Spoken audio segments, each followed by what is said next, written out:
Welcome to Eldercare Illuminated, Torchlight's caregiving podcast. Eldercare Illuminated addresses the ins and outs and ups and downs of caring for your loved ones. Join us for interesting conversations with eldercare specialists, geriatric care managers, attorneys, and ordinary people with extraordinary caregiving experiences.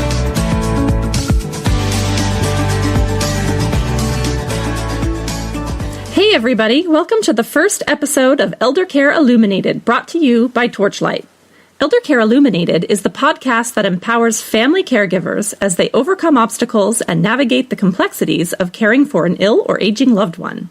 In each episode, we'll be bringing you a brand new conversation with eldercare experts, practitioners, or experienced caregivers who can provide practical advice or hands-on tips designed to help you simplify your life.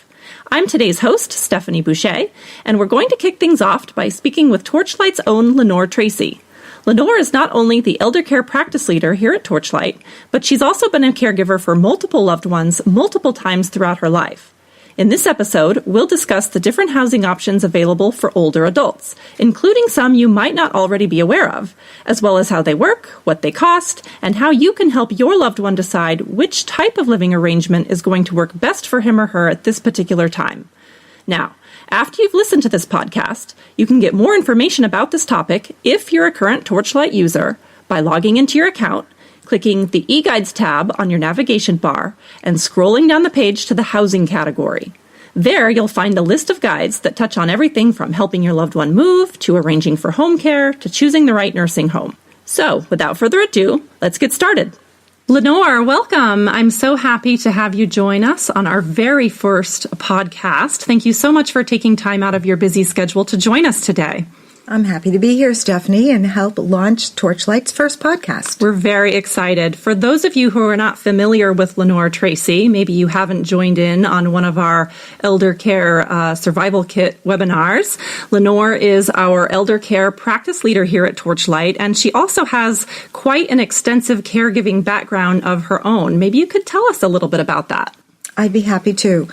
I became a caregiver for an elderly person pretty early in my career. I was a young woman with two small children, and my father passed away unexpectedly. And as an only child, he left his mother behind, and my brother and sister and I became responsible for taking care of her. She lived about 1,500 miles away from us, and that was my first experience caregiving and as a long-distance caregiver. Since that time, I've helped care for my mother-in-law, and I'm currently the caregiver for my own mother, who is in the latter stages of Alzheimer's disease. In my professional career, I've spent over a decade writing about elder care and helping other people figure out how to do it in a way that best meets their needs and their loved ones' needs. Well, you really do have quite an extensive background here. You've run the gamut, and I'm sure you've had a lot of different caregiving decisions to make over the years, including making decisions about living arrangements and, determining what is the best situation for a loved one at a particular time. And I wanted to bring you on to talk about this today because I think it's sort of an important decision that serves as the basis of your caregiving experience. Really, everybody obviously needs a place to live, and I think that this is a decision that really has the potential to be something that causes a loved one a lot of angst. Everyone wants to make sure that their caregiver is in the best living situation, in the safest situation for him or her at that particular time. And of course, that's something that's always changing. So it can be a little daunting to determine where your loved one is going to live. And I think that we all are sort of familiar with the basic living arrangements that we have available to us. We know that there are nursing homes that are available if you can afford them. There are assisted living communities. Many people bring their loved one in to live with them. But there are many other choices out there. And I don't think that people are always aware of what all of their options are. So maybe we could just start by discussing what are the options for living arrangements in regards to your loved one. Okay, that's a good place to start. And I want to respond to one of the things that you said earlier about the importance of the decision, and it's a difficult decision and one that's often a point of contention between an elderly person and the family who's taking care of them. The older person thinks they're just fine where they are, right? And the caregiver thinks things are not going so well and you need to be in a different situation. I'll say in my own situation, after taking care of my grandmother from 1,500 miles away, I had some really frank conversations with my own mom and let her know it's really, really hard to advocate for somebody when you are really far away. So, Mom, could we square this away? Will you come live near one of your kids or near somebody who can advocate for you when you're older? She agreed to do that. She was great with that. Not all elderly people are going to.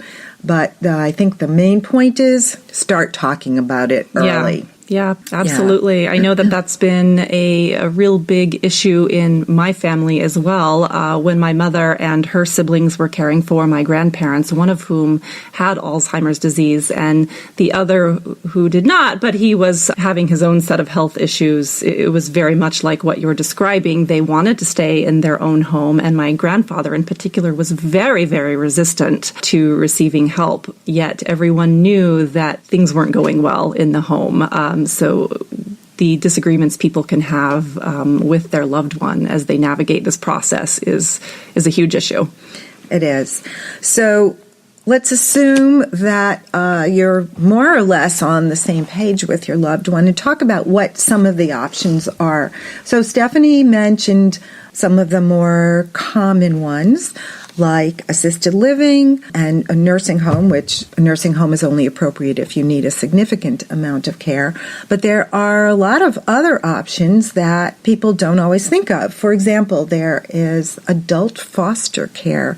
And unlike the state foster care program that you might think about for kids, this is different. These are homes for adults who need some support. Oftentimes it's a private home, and the person takes in between 1 and 3 elderly people and is able to give them some support, obviously in exchange for payment. These are state regulated, but they're available in most states. There's also the concept of co-housing, and these are facilities, a lot of 55 and older facilities are like this. Each person has a private unit, but then there are shared common facilities, maybe even to the extent of the kitchen is shared, the living room, other sort of more family common space that people can use. So the elderly community there people have company, they have activities, they have things to do, and they have their own private place. That sounds like someplace I would want to live. You might, me too. Another older concept is the continuing care retirement community. And these are also all over the country. And their claim to fame is it's usually a campus-like setting, and they have independent living units where either you're renting or you may actually be buying a condo. People are completely independent. They drive. It's regular old living. And then on the same campus, there are assisted living. There are nursing homes. So as a person needs more care, they can move to a higher level of care facility in the same campus, and they're already in the system. That's fabulous. And that takes a lot of the angst out of having to transition them from situation to situation because they're already familiar with the setting. Exactly. They're familiar with the setting. It's a nice option for couples. Couples don't always age in tandem. So one partner is healthy, still driving, perfectly fine. The other partner is quite ill and needs a lot of support. They can live in different parts of the continuing care retirement community. So even, in fact, the healthy partner in independent living and somebody who is not doing well at all could be in the nursing home, could be on hospice.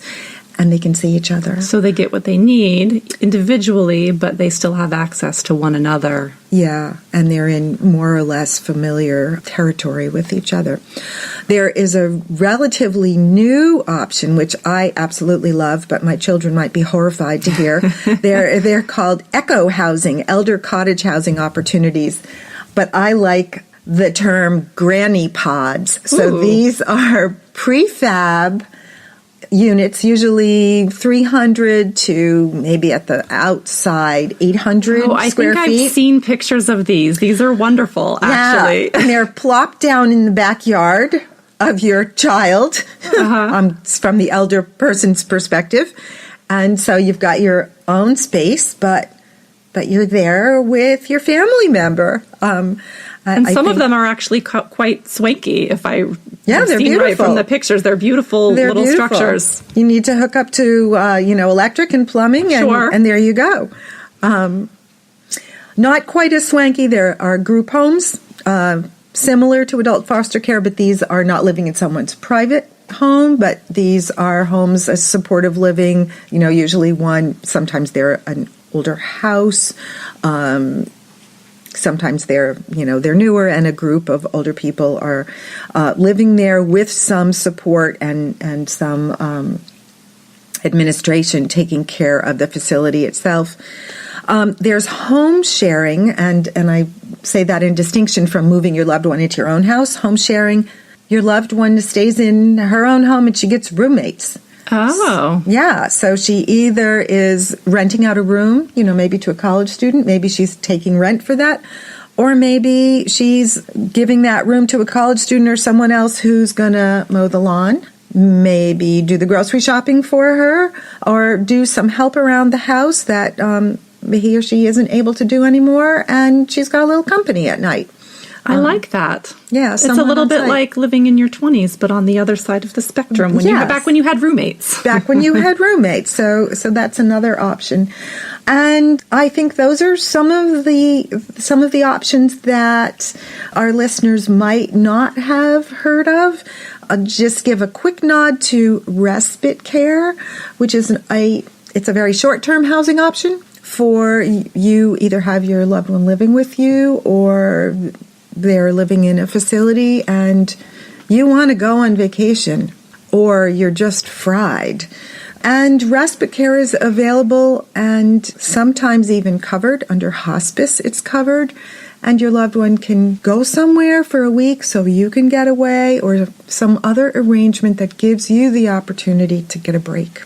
And that's so important. We can't stress enough how important it is to take an occasional break and care for yourself, as difficult as that is. Yeah, refuel. But we will cover that in another episode. So that's a lot of options, and options are great, but sometimes a lot of options can be overwhelming. So I think a lot of our listeners may be wondering, where do they start with all of these different possibilities? How does one begin to determine which situation is the right one for themselves and for their loved one at that particular time? Okay, great question. In the industry, there are two prisms for looking at what kind of care a person needs. And these are the so-called activities of daily living, also referred to as ADLs. We'll talk about those first. And the second are the instrumental activities of daily living, the IADLs. Aside from what your loved one wants and what you want and what they can afford, these are the basic pieces of information that you're going to look at. The ADLs are the things that you do every day to manage your person.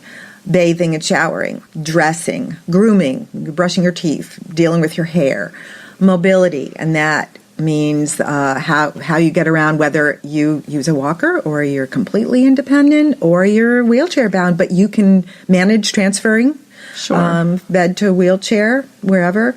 Eating, toileting, and that's kind of broad, includes for people who might be incontinent but can manage their own incontinence care. So people, nurses, social workers, when they're looking at somebody's living situation and how independent they are, they're going to look at each of these items and they're going to say the person is completely independent, partially dependent, so they might need a little bit of help, they might need cueing, or they're completely dependent. And then the other piece of ADLs, which is actually separate, has to do with supervision. If somebody has a cognitive impairment, they may be able to manage all of the ADLs, the showering, the dressing, grooming, all of that. They may be perfectly fine, but they need supervision. Okay. Is what meaning supervision for what types of activities? So they might wander. They might get lost. They might leave the gas on. They might leave the water running. They might... Safety issues. Yes. Exactly. Safety issues. So they may still be pretty independent, but they're not safe to be alone in the house. Even to the extent of thinking about lawn equipment, running the lawnmower, firearms. People don't think about this, but if you have firearms in the house, so that's one piece. Right. And that's an interesting point, actually, because we were very close with an elderly neighbor for many years who lived across the street, and his family actually sent a grandson to come in and stay with him when he started getting on his tractor late at night. He would come out of his house and he would get on his tractor and try to start mowing the lawn, and it was, 10:30 at night or something. And it was snowing. So these are very, and yet he could take care of himself. He could actually manage all of his daily functions. Like you said, he could feed himself. He could use the restroom on his own. He could dress himself, but he started doing unsafe and random things, and it was very concerning. So, and sometimes it's just goofy, but sometimes it's absolutely scary. Dangerous. It's scary. And scary. Yes. Yeah. So the other piece, so supposing somebody is perfectly fine in all of their activities of daily living, then the next screen that you'd look at is the instrumental activities of daily living. And those are all of these activities you need to do to live independently in the community, including things like cleaning and managing your house, doing laundry, managing money, that's a big one, shopping for groceries and other necessities, preparing meals, managing medication, using the telephone and other forms of communication. Sometimes somebody's great, but if they cannot pull it together to get food into the house or to prepare a meal, there are things you can do to help them remain independent or as independent as possible for as long as possible. But this is the secondary level of stuff you're going to look at to decide what do they really need. Now, what about affordability? Where does that come into the picture? That is a giant question. That is a giant question. In fact, we will definitely be doing an entire podcast on this subject because it is such a mammoth of a topic. But I think for today, it is important to give our listeners a sneak peek into some of the biggest concerns that they will be facing as they determine their financial situation and their loved one's financial situation and how it pertains to the decisions they will make about their loved one's caregiving needs. Could you give us sort of your elevator pitch on that? Yeah, I think we can do that. So first, let's look at after retirement. Most people, after they retire, find themselves living on Social Security, on a pension, if they're lucky enough to have a pension, and on their savings. And Americans are not very good savers. So that's what you have for resources. If your loved one is healthy and stable and wishes to stay in her current living situation, there are ways to make that work, and you can extend someone's ability to stay in their own environment with technology. There's more and more available now, from the pendants that will alert a professional service if your loved one falls or needs help, that they can push a button, to automated medication dispensers. There's more and more available to help people through technology and to keep people connected. So with webcams and apps available, you can make that happen. If your loved one is not necessarily stable, and eventually, unless you're lucky enough to die in your sleep, you're going to need more support. And that's when we start to talk about the expensive part of long-term care. Long-term care is very pricey. Extremely. So whether you are at home and you're bringing in private aides, or you need to move to assisted living or to a memory care unit, which is a specialty type of assisted living, or you need nursing home care.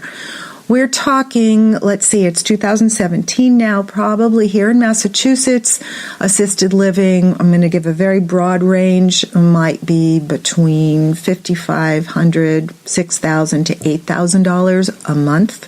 Wow. And that is your basic room and board charge and activities. It's not any specialty care. Nursing home care might cost between $12,000 and $15,000 a month. Now, other parts of the country, it's less expensive, but we're talking thousands of dollars per month.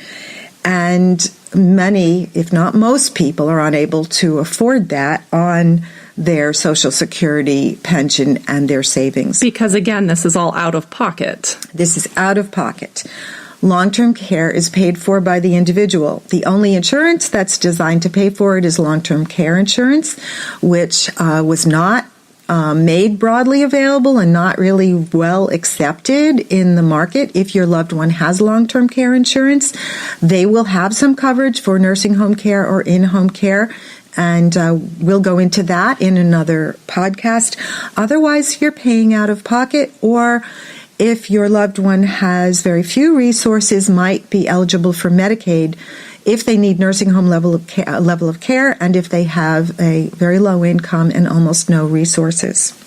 So the less pricier options for living situations are going to be the group homes, might be some co-housing arrangements, might be bringing in a roommate, so to speak, a caregiver who lives in, and there's some quid pro quo there for care and rent, and to have somebody else in the house for safety. Of course, there's always the option of bringing your loved one into your own home, and that may be less expensive on the dollars and cents side, but of course there are other prices to be paid. Well, thanks, Lenore. That's very helpful. To our listeners, again, we will be having a deeper discussion about this topic in an upcoming podcast.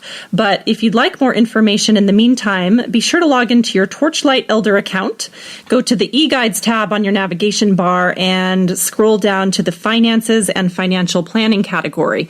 You'll find a host of eGuides there that discuss this topic from various perspectives. And in particular, you might want to pay attention to the e-guide called Who Pays for What, which does delve into these discussions a little bit further.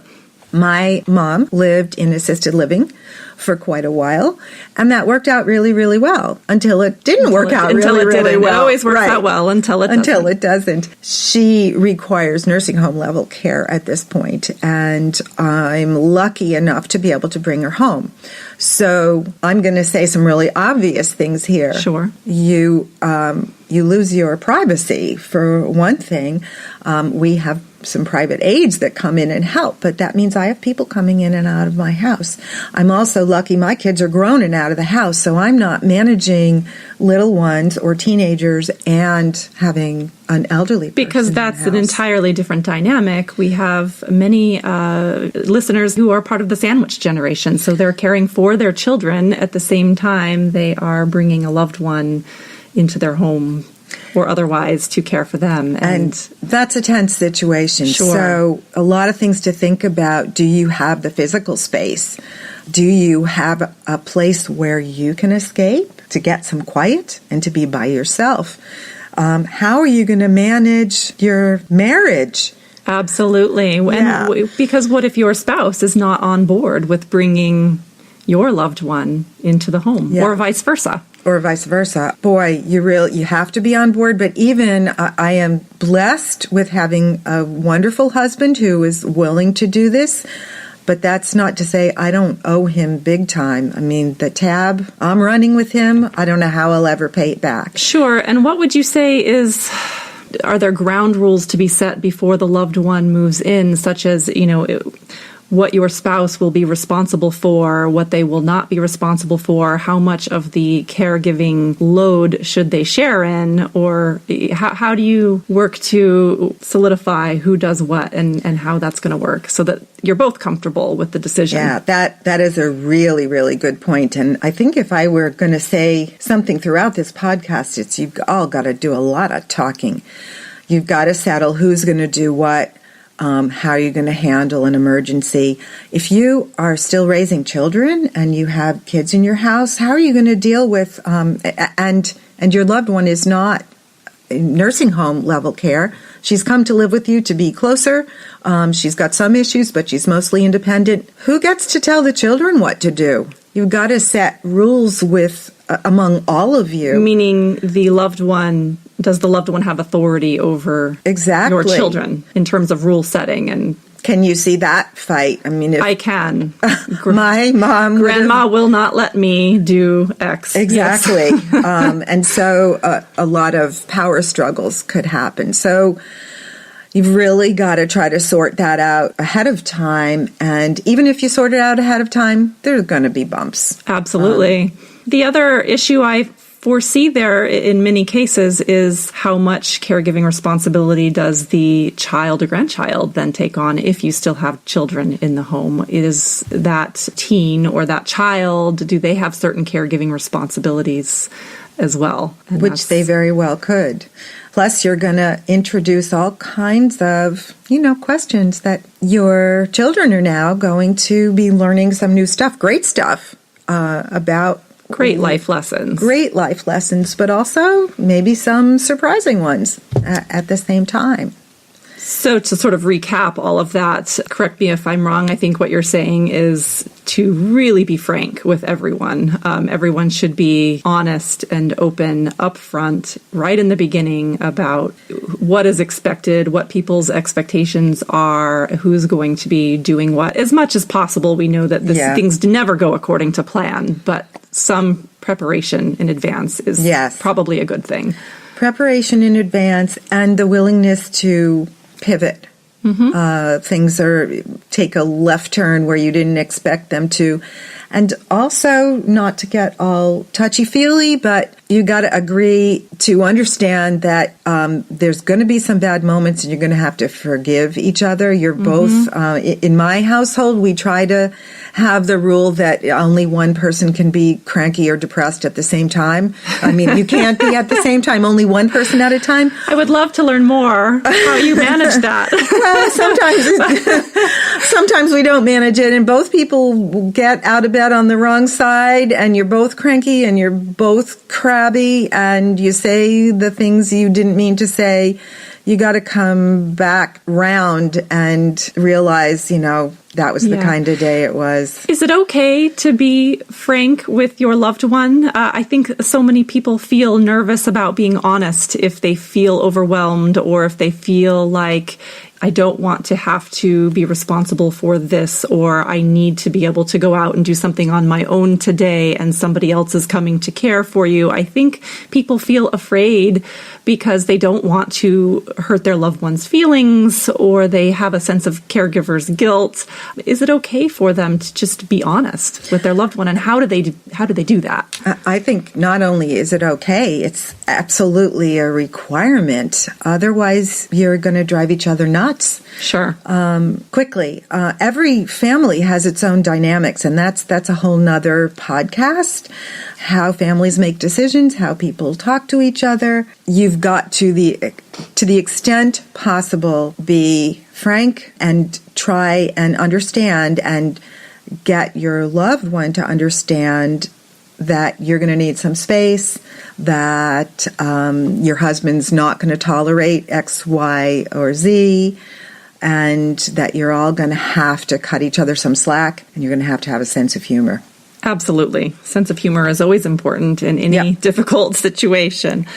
Let's talk a little bit about finding balance between what your loved one wants and what you want. I think we touched on it a little bit, but say your loved one has their heart set on a particular living situation. Maybe they really want to come live with you and you don't feel ready, and you have financially other options, or your loved one really wants to stay wherever they are, but you no longer feel that it is safe. How do you balance their desires with your desires in the decision-making process? Yeah, and this takes time. I think more often than not, the elderly person they're not banging down your door to come live with you.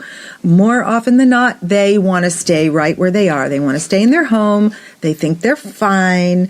And you don't agree. You want them closer, or you want them in a facility that will provide some care. You want something different. So I think I probably say this in every webinar that I do. Old people are allowed to make bad decisions. Just like the rest of us. Just like the rest of us. They're allowed to say and do stupid things and foolish things, and they do, just like we do.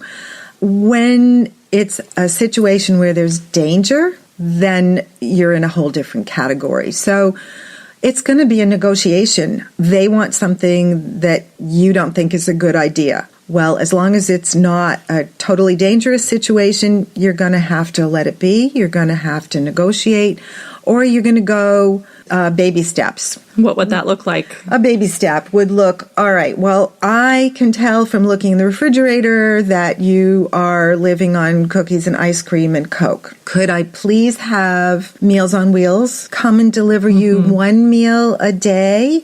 And then even if you don't eat it, I know that you're getting a nutritious meal, and I don't have to worry that you have to cook it. Because you're at least giving them the opportunity to eat a balanced meal. Or I know that you don't want someone coming in and taking care of you. What if we had someone just come in to vacuum once a week and change the bed? It would make me feel so much better to know that was done. Would you do that for me?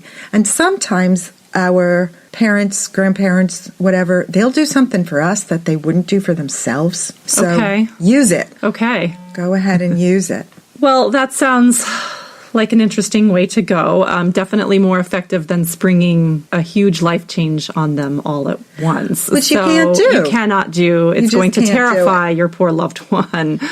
And they're going to dig in their heels, and they're not going to do it. Or you bring in a full-time housekeeper, and they're going to scream at the housekeeper all day long, and the housekeeper will quit. What advice would you give to caregivers who feel stuck in their current situation with their loved one? They feel like there needs to be a change in the arrangement, but they don't feel like they can get out of it. What can they do to change their situation? Well, they can start with a deep breath and know that if it's not an emergency, they're just going to have to work it through. And part of the issue is boundaries. It's one of boundaries. And even if you know and are confident what would be right for your loved one, you can't force an issue. And so it's going to take time. And I think the advice that I would give would be to keep working at it while at the same time backing off. It's not the first thing you say to them every telephone call, and it's not the last thing you say, but you are going to continue the conversation, and you're going to try to find the place where you can get a wedge in, where you can find some agreement on something with regard to the living situation, and then build on that. If you expect to be able to march in and boss your mother or father or aunt around, unless that's been your relationship your whole life and they've said, yes, ma'am, yes, sir, it's just not going to work. So you just have to back off and be patient. And you may have to accept that they're not going to do what you think is right, and that the change will come in a crisis. And that happens in many, many families. Nothing changes until a crisis ensues. And it's not your fault. You're dealing with an adult, and that may be the way it goes. A lot of life lessons to be learned in caregiving. Patience is not the easiest thing for many people, nor is acceptance, but you certainly get better at it as you go through your caregiving journey. Or you drive yourself nuts. Or you drive yourself crazy in the process and everyone around you. And everyone suffers for that. So, yeah, I mean, I'm not kidding when I say take a deep breath, back off, try to get a wedge in, and take it from there. Sounds good. Well, Lenore Tracey, thank you so much for being here today to share your infinite wisdom with us. We appreciate your time, and we look forward to having you all join us for our future podcasts. Please stay tuned. Thank you, Stephanie. Thank you. It's been fun. Hey, everyone. Thanks again for listening. Just a quick reminder that if you want more information about today's topic and you have a Torchlight Elder account, you can log in and explore the housing category located under the eGuides tab of your navigation bar. I recommend you check out the eGuide called Housing Options for Older Adults because in addition to revisiting many of the points covered here today, you'll also have the chance to complete a level of care assessment for your loved one. And this will really help you develop an objective understanding of your loved one's care needs. If you don't have access to Torchlight Elder, as offered in your employer's benefit plan, but you'd like to, then you can ask your employer to call us. They can find our information on our website, which is www.torchlight.care. Again, that's www.torchlight.care. Take care for now, and see you next time. Thanks for listening to Eldercare Illuminated, a Torchlight caregiving podcast. Find other episodes of Eldercare Illuminated on iTunes, Spreaker, and Podcast Go. If you're interested in bringing Torchlight Elder or any of Torchlight's other caregiving products to your workplace, please contact info@torchlight.care. That's info@torchlight.care.